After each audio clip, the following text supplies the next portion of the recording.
মাইমা বাবু বলছি আপনি আপনার বৌমাকে একটু খেয়ে নিতে বলুন।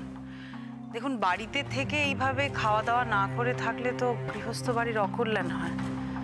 সেটা ও নাও মানতে পারে, আমরা তো মানি, অন্তত আমাদের জন্য খেতে। আরে পলিন, এই তো কি রে, তোর এত দেরি হলো? আসলে রাস্তায় না খুব জ্যাম ছিল, আমার না প্রচন্ড খিদে পেয়েছে, প্লিজ একটু খেতে দাও না। আচ্ছা আচ্ছা দিচ্ছি দিচ্ছি, আর তুই তাড়াতাড়ি হাত মুখ ধুয়ে আয়, কেমন? ঠিক আছে যাচ্ছি। আসুন, বলছি আসবার সময় তোর বৌদিকেও একটু নিয়ে আসিস। বৌদি অফিস যায়নি? না। কেন, কি হয়েছে? শরীর টরীর খারাপ নাকি? সেটা তোর বৌদিকে গিয়ে জিজ্ঞেস কর। তুমি নিজের চরকায় তেল দাও তো। তোমার এত কথার মধ্যে থাকতে হবে না। তুমি ডেকে আনতে বলেছে, তুমি ডেকে নিয়ে এসো, এসে খেয়ে আমাদের একটু উদ্ধার করো। সবসময় তুমি আমার সঙ্গে এরকম করো কেন? হ্যাঁ, কি এমন বলেছি আমি? অফিসে যাইনি তাই জিজ্ঞেস করেছি।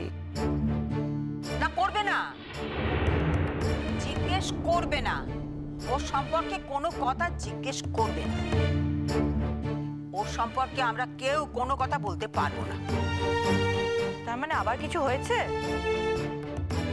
যা না পলিন, যা না, তোকে যেটা বলছি সেটা কর না বাবা। এত কথা না ভালো লাগছে না পলিন, সকাল থেকে যা চলছে বাড়িতে। কেন, কি হয়েছে বৌদি?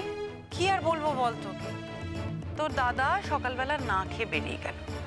একটা মানুষ কোর্টে যায়, কত ইম্পর্টেন্ট কাজ করতে হয় বলতো ওকে, ক্লায়েন্টের হয় কত কথা বলতে হয় মানুষটাকে। সেই মানুষটা সকালবেলা বাবা পারবে না, সেটা তো আগে বললেই পারতো বল। তা না, সব কাজে একেবারে পারি পারি ভাব দেখানো চাই। দাদা ভাই না খেয়ে গেছে কেন? কি হয়েছে ভালো করে বলো না। আবার এখানে পাটি পেরে বসতে চাইছো তুমি না? বলছি না, যাও বৌদিকে গিয়ে ডেকে নিয়ে এসো, যাও আমাদের খেয়ে উদ্ধার করতে বলো।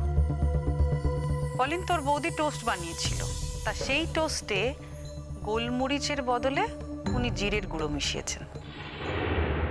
ও মাই গড! শুধু তাই না, কফি বানিয়েছে তো দাদার জন্য, তার মধ্যে গোষ্ঠীর লোকের চিনি। এইটুকু তো যে কোনো মানুষই পারে, তুইও পারিস, নিশ্চয়ই পারিস, তুই এটুকু তো পারিস। সেই জন্য দাদা ভাই রাগ করে না খেয়ে কাজে চলে গেল?